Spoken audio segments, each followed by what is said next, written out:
Morning, ladies and gentlemen. Welcome to another episode of Behind the Business Book. Since today is going to be the last episode for Season 1, I thought it would be appropriate to talk to you about the common fears that I've found or even experienced myself that keep authors from moving forward with their book. While there are plenty of them, I'm going to talk about the most common in the hopes that if you're experiencing this, that the tips and tricks that we talk about here today can help you overcome those fears, those blocks that keep you from moving forward. The easiest fear, and probably the least important fear, that plenty of my authors and people that I coach have is that they're worried that they're writing their book for their ego, for vanity's sake. And I tell them that that's actually, not only is it a normal thing, but it's a good thing. I believe that a book project should have some ego in it. The reason being that if you are pouring yourself into a creative endeavor and your ego is not in it, then that means that it doesn't really matter how it turns out. You're not truly invested in the project.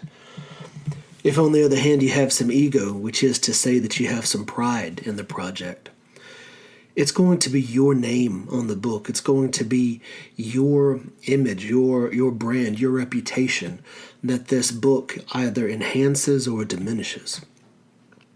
So because of that, you're going to have a deeper emotional connection. You are going to be more invested in the quality of the book, in the outcome of it.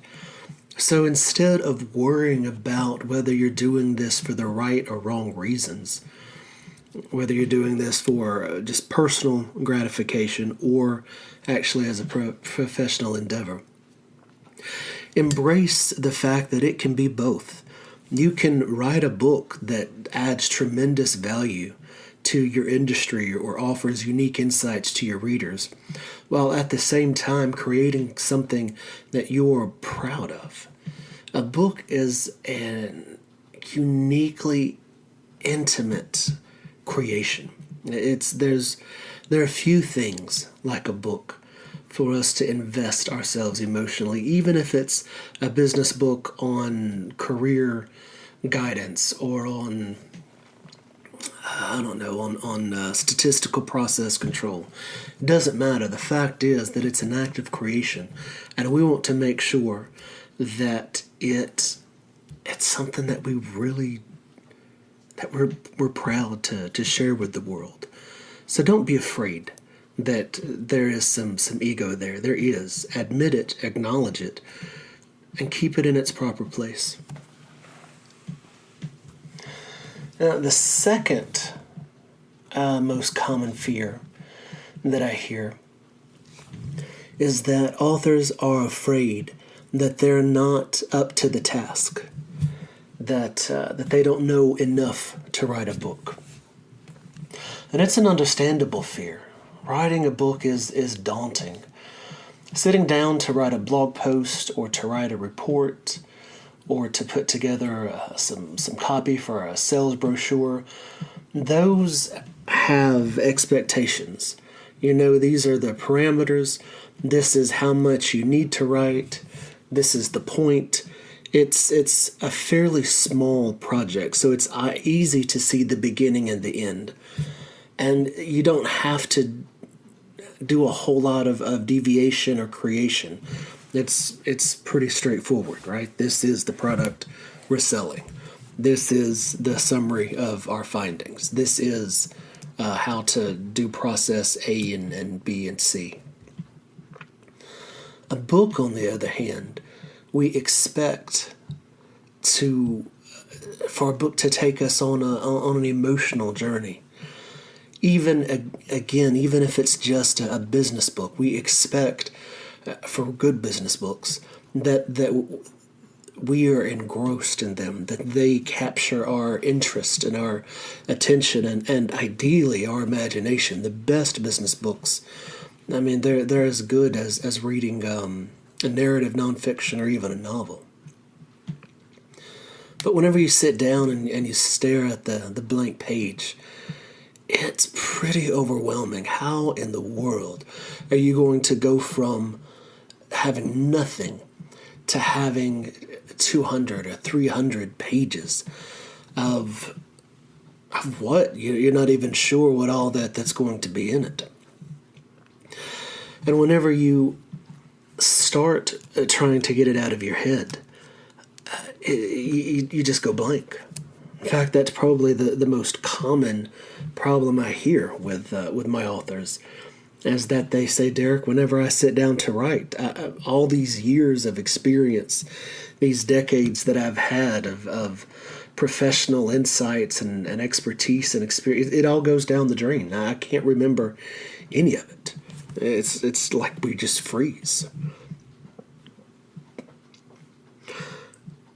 That, coupled with the sheer volume of information that you believe has to go into a book, it paralyzes a lot of people. So let me give you a couple of tips and tricks to help you mitigate that almost insurmountable challenge. So first, don't worry about how long your book has to be. The book is going to be as long as it needs to be. Don't worry about that in the beginning. 2, don't worry about writing a perfect project. Creating a perfect product from the start. You can't sit down and just start writing once upon a time and then just write straight through to the end until you get to they lived happily ever after. Nobody writes a book like that. Writing a book, it's like learning how to drive a stick shift. I mean, you're going to lurch forward and slam on the brakes, and the car is going to stall out and die a couple of times. You're going to turn the engine over. You're going to flood the engine. It takes a while back and forth. It's this herky-jerky, awful experience. So don't expect that it's just going to flow out of you smoothly and perfectly, and that the muse is just going to channel straight through you. Get rid of that idea and just focus on just getting the stuff out of your head and at least onto paper. So whenever I start working with an author, even if I'm ghostwriting the book for them, and especially if I'm coaching them, I tell them that they have to take a notepad, put it in their pocket or their purse, have a pen handy, and any time that they are going through the day and an idea flits through their head, and they think, oh, well, that'd be a good idea for the book, or that might be an interesting fact for the book, or I remember a story that might go well in the book. Use that notepad to capture that idea. You don't have to write the whole thing in the notepad, but just write enough so that whenever you get back to your desk and you sit down to write, you can open up your notepad and say, let's see, so the time that Julia fell in the lake. Oh, yeah, and then you write the time that Julia fell in the lake. So by being ready to capture some of those spontaneous or random ideas that float through your head,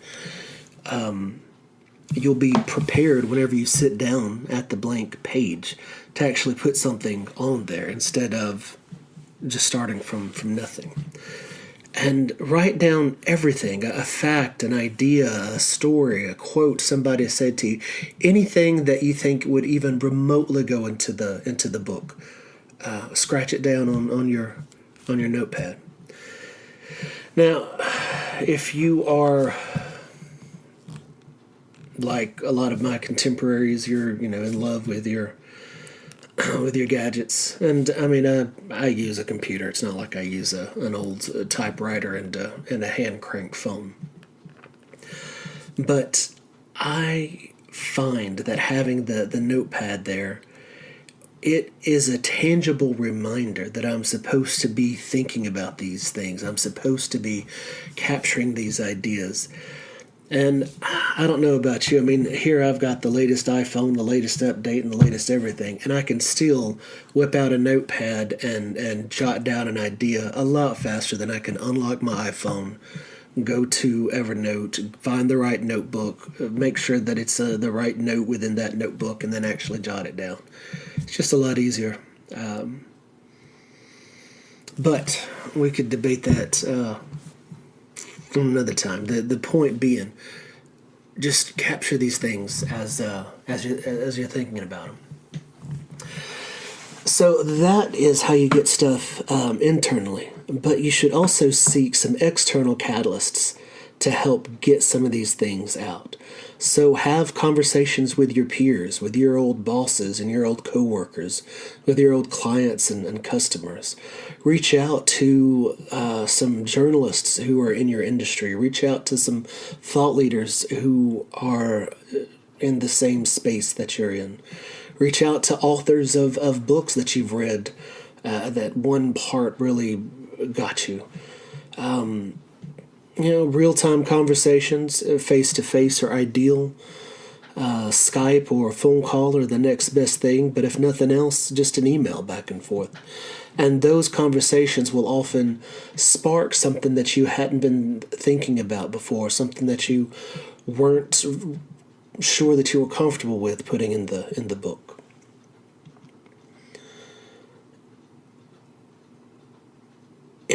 If it's appropriate, and with their permission, of course, you might also consider recording those conversations so that you can have them transcribed.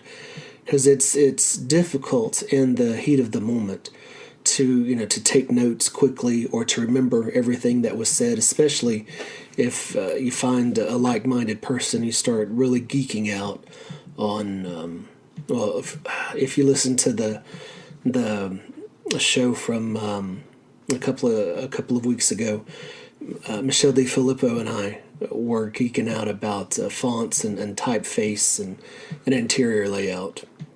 And I could have talked to her for another hour, but that's because that's something that fascinates both of us. So whenever you find that person, it's going to be hard to remember everything that you talked about or all the ideas, even if you're taking notes. So if it's appropriate, just record the conversation and have it transcribed so that you have that record, and you don't have to worry about taking notes and missing something while you're talking to them. Another idea, and I put this in my book, The Business Book Bible, you might consider finding someone to mentor. So a younger version of yourself, someone that's coming up in the industry, someone who is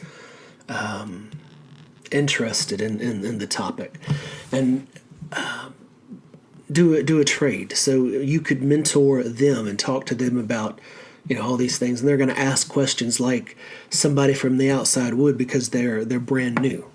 They don't know all the things that you know. They're going to ask you questions that are obvious to you, but to a newcomer, it's new information. And again, it's in those conversations, record them. Have them transcribed, and let that be a wealth of information that you can use whenever you start going to write your book.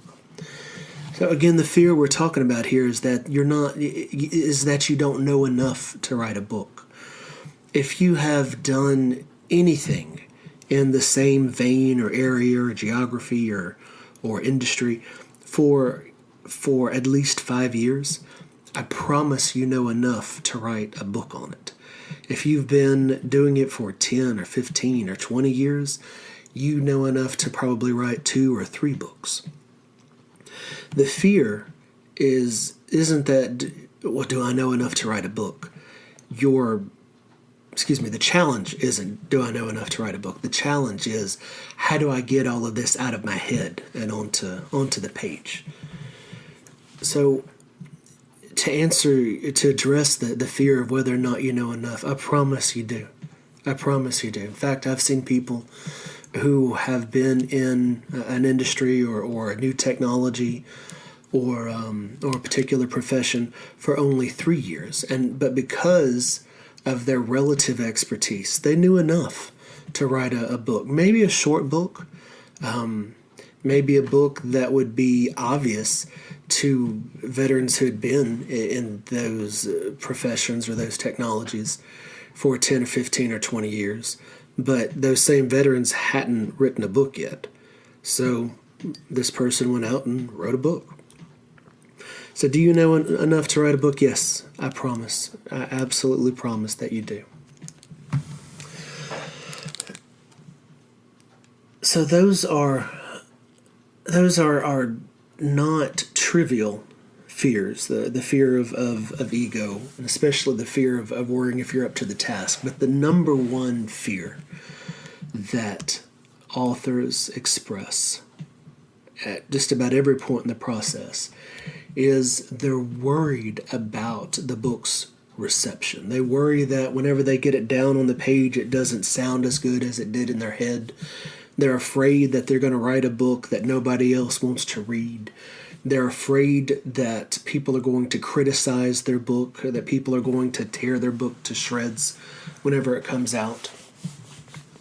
We are afraid of what people are going to think about our book. I understand. I dealt with it whenever I was writing the Business Book Bible. I deal with it whenever I write other resource guides and some of the short how-tos.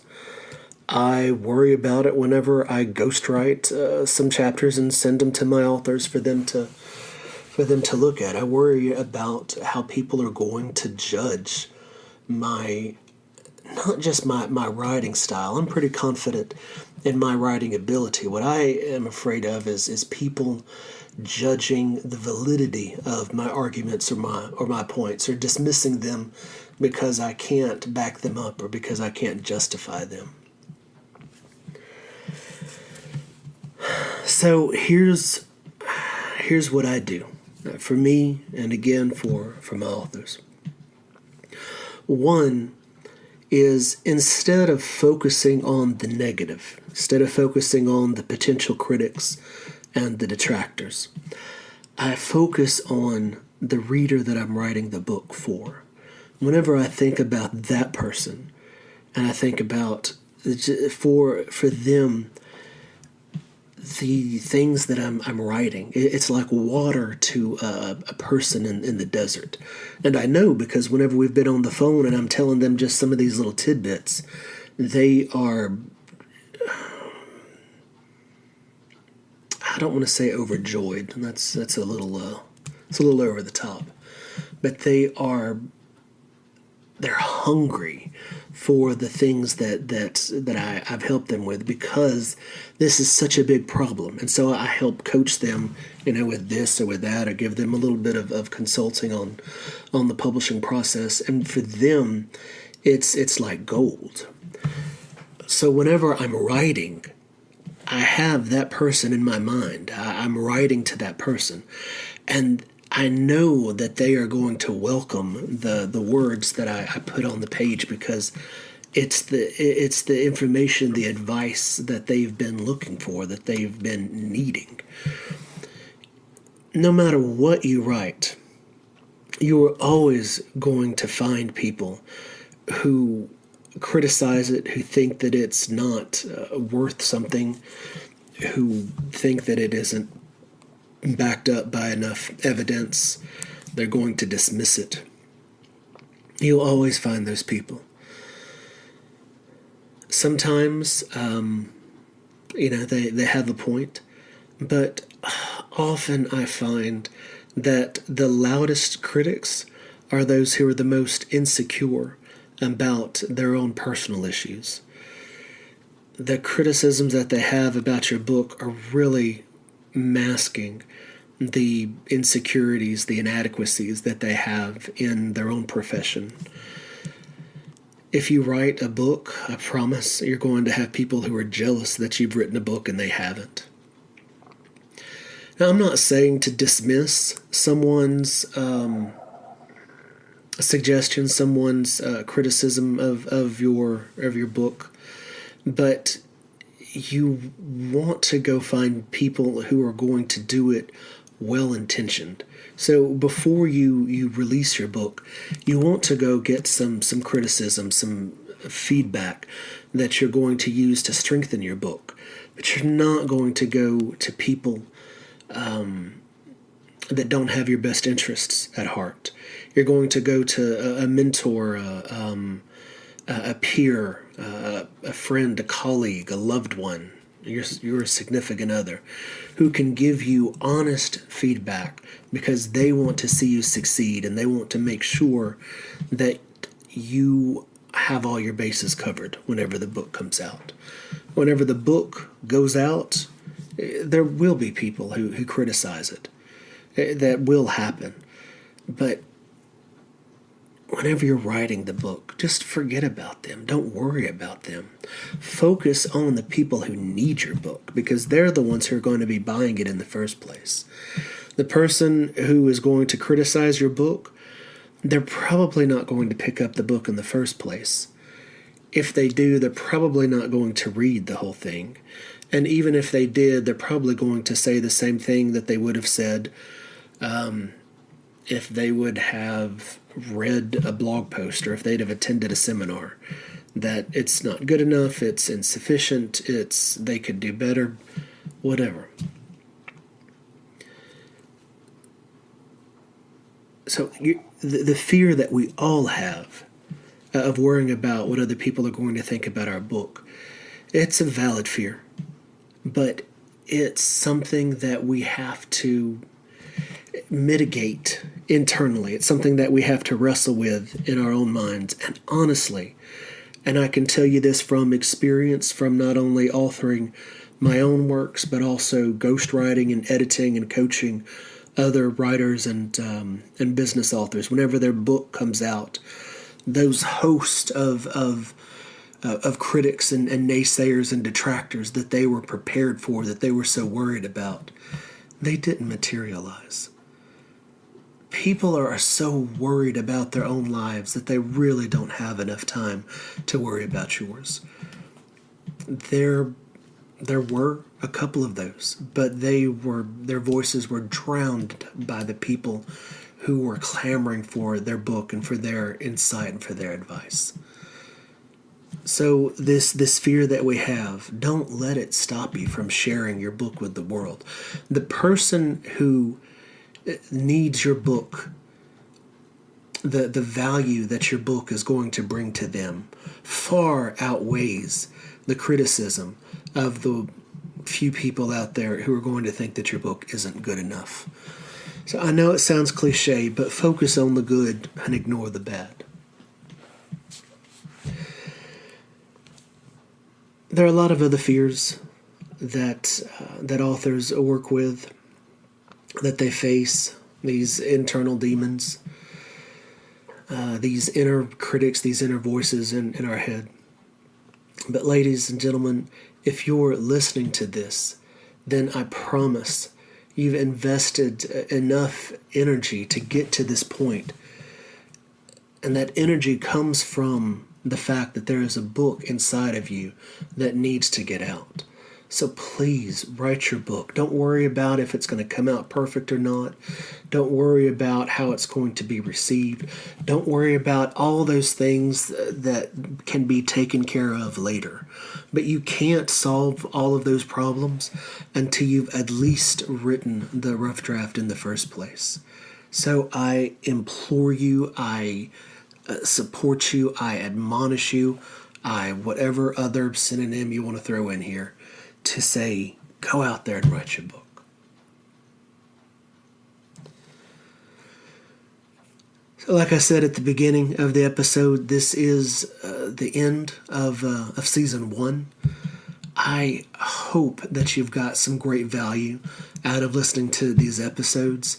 I hope that it's helped to educate you on publishing and writing, to inspire you in your own endeavors, and to help you in your quest to become a business author. If you've found value, if all of those things are true for you, I would greatly appreciate you going to iTunes and giving us a good review. Also encourage you to find us on social media. We're on Twitter, Facebook, LinkedIn, and Pinterest. Drop us a line, reach out, let us know how we've helped. Let us know what other episodes, what other topics you'd like to see in Season 2. And until now and then, get to writing, and I will see you in Season 2.